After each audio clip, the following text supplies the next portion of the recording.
મોંઘવારી ચેવી થઈ ગઈ. હા વાત સાચી 400 તમારી. 200 રૂપિયા દાડી આલો. બરાબર. અત્યારે છોકરાને નવરા લુકડા લાવવા કે ખવડાવવાનું પૂરું કરવું કે સને સને પૂરું કરવાનું.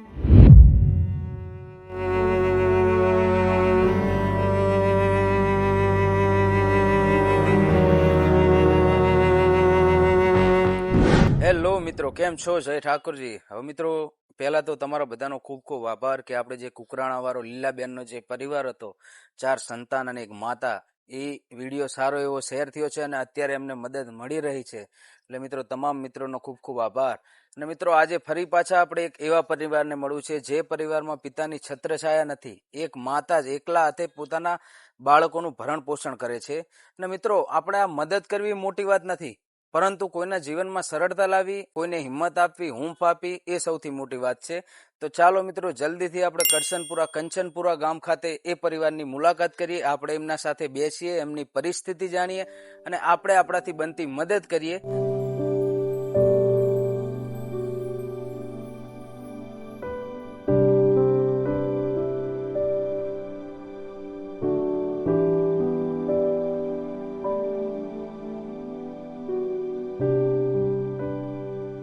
જય માતાજી મિત્રો, તો આપણે અત્યારે આવી ગયા છે કંચનપુરા ગામે, જે પરિવારની મદદ કરવાની છે. તો ચાલો આપણે તે પરિવાર સાથે જ વાતચીત કરીએ. જય માતાજી. જય માતાજી. શું નામ તમારું? મારું નામ ગબરીબેન. ગામનું નામ? કંચનપુરા. બરાબર. શું અત્યારે તકલીફ છે તમારે? અત્યારે તો સાહેબ હું શું કરું, અત્યારે તો દાડીએ સવારમાં ઉઠીને દાડીએ જવું, દાડીએ જઈને આવીને છોકરાને નવરાવાના, ધોરાવાના, ખવડાવવાનું બધું મારે જાતે કરું. મારો છોકરો 3 મહિનાનો હતો, મોટો કરું. થોડી 7 વર્ષની હતી. બરાબર. કેટલા વર્ષ થયા? મારે 5 વર્ષ. 5 વર્ષ. એટલે બાળકો નાના મારો જશે છોકરો બધા. 3 મહિનાનો હતો ને મેં મોટો કર્યો. બરાબર. ત્રીજું ભણે. સવારે અત્યારે તમે મજૂરી કરીને દાડી જાય? કરીને જતા રહ્યા, હાલત દાડી કરીને આવી. બરાબર. કડિયા ગામે જઈને મિત્રો એમને જણાવ્યું કે અમે અત્યારે આયા ત્યારે ઘણો નહીં, અત્યારે આયા છે મજૂરી કરીને. ખબર વાંચવાની બાકી, બસ બારીને મેલીને બધું પછી જવું. પછી હું એમ કહું, બે ભાઈ તમે એમ કહું ભણવા જાજુ રહો તમે. બે ભાઈ ભણીને આવીને સોડીને કરવું હોય તો કરે, ના કરવું હોય તો હું આવીને કરું બધું. શું નામ બેટા તારું? છોકરીનું નામ? આરતીબેન. છોકરાનું નામ? ભૈલાલભાઈ. બરાબર. હવે બેને કીધું કે અત્યારે હાલ જ હું મજૂરીથી આવી છે, મતલબ કે રોજનું કમાઈને રોજ એમનું ગુજરાન ચલાવે છે પોતે. એમને કોઈ બીજી આવક નથી, ખેતીની કે કોઈ આવક નહીં. સવારમાં રોજ મજૂરીએ જાય, જે પૈસા આવે એ સાંજે આવી રીતના બધું કરિયાણું લાવે ને છોકરાને ભણાવે, એ રીતનું પોતાનું ગુજરાન ચલાવે છે. એટલે અત્યારે જે છે વાસ્તવિક પરિસ્થિતિ એમની આ રહી છે. મોંઘવારી ચેવી થઈ ગઈ. હા વાત સાચી 400 તમારી. 200 રૂપિયા દાડી આલે. અત્યારે છોકરાને નવરા લુકડા લાવવા કે ખવડાવવાનું પૂરું કરવું કે સને પૂરું કરવાનું. ના વાત સાચી તમારી. શું બેટા નામ તારું? આરતીબેન. આરતીબેન. કયા ધોરણમાં ભણે છે? 7મા ધોરણમાં પણ આઈકણ જ ભણે છે.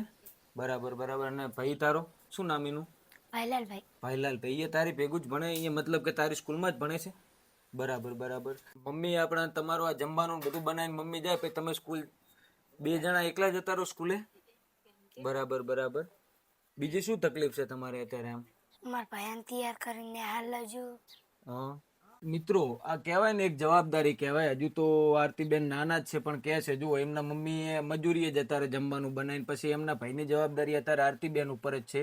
તે ભાઈ એમના નાનો ભાઈ છે, એ કહે છે કે મારી મમ્મી મજૂરીએ જાય એટલે કે હું મારા ભાઈને કે નવરાઈને તૈયાર કરીને અમે 2 સાથે જમીને જમાડીને પછી એને સ્કૂલે લઈ જશું. મારી મમ્મી મજૂરી જતી રહે. એટલે એક જેને કહેવાય ને નાની ઉંમરે જવાબદારી આવી ગઈ, એવા આરતીબેન પોતાના ભાઈને આવી રીતના તૈયાર કરીને સ્કૂલે લઈ જાય, પછી સ્કૂલેથી સાથે આવે. એમના મમ્મી તો હોય નહીં, એટલે બધી જવાબદારીના ભાઈની એમની ઉપર જ છે.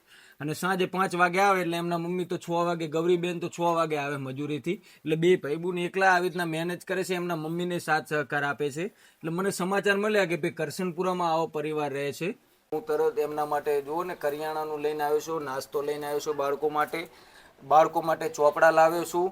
અને આ પરિવારને આપણે બીજું પણ એમને કહીએ છીએ કે અમારી જ્યાં જરૂર હશે ત્યાં અમે આ પરિવાર માટે આવશું. આ બાળકોને સદાય અમે મદદ કરતા રહીશું. આ બાળકોની એક હૂંફ બનીને અમે રહેશું. એમને ભણવાનો ખર્ચો, મેડિકલ ખર્ચો જે હોય અમારાથી બનતી બધી મદદ એમને કરશું. અને તમને પણ આ વિડીયો દ્વારા અમે એક વિનંતી કરીએ છીએ કે તમે આવો કરશનપુરા ગામે, અને તમે ના આવી શકો તો અમને પણ જાણ કરો. અમે આવશું આ પરિવારને ત્યાં કરિયાણું આપશું. તમારે જે મદદ કરવી હોય તમારા વતી અમે આ ગામે આવશું, આ પરિવારની મદદ કરશું.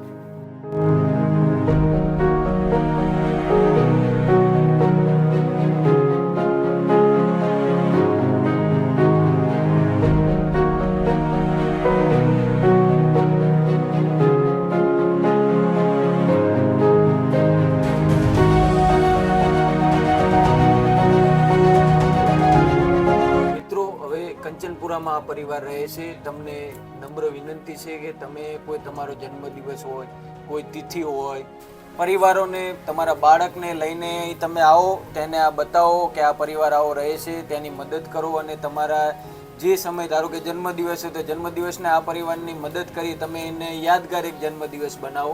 અમે તો સદાય આ પરિવારની સાથે મહિને એમની મુલાકાત લઈશું. આ પરિવારને જે થાય અમારાથી બનતી મદદ અમે કરશું, કેમ કે આ પરિવારની હૂંફ બનવી એ એક બહુ મોટું આશીર્વાદ રૂપ છે. અમે આ પરિવારના આશીર્વાદ લીધા અને આ બાળકોને એક હૂંફ આપીએ છીએ કે તમે તાર ગભરાશો નહીં, અમે તમારી સાથે જ છીએ.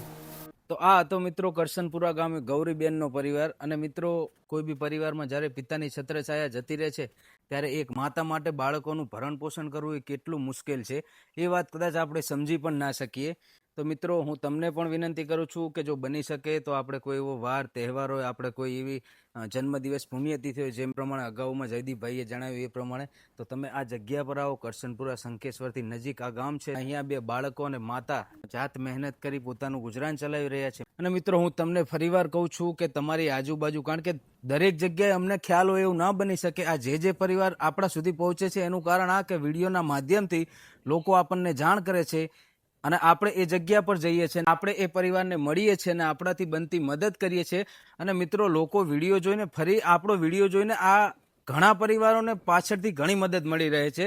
તો હું તમને પણ જાણ કરું છું કે બને એટલો વિડીયો શેર કરો, જેથી આવા કેટલાય પરિવારો છે અને આપણા સુધી પહોંચી શકે અને આપણે એ જગ્યાએ પહોંચી શકીએ અને આપણે આપણાથી બનતી મદદ કરીએ. અને એ પરિવાર, જે પાંગરા પરિવાર છે, એમને આપણે ઊભા કરવાના છે, કારણ કે આપણે દરેક પરિવારને આપણે એમની સાથે જ છીએ, એ એકલા નથી.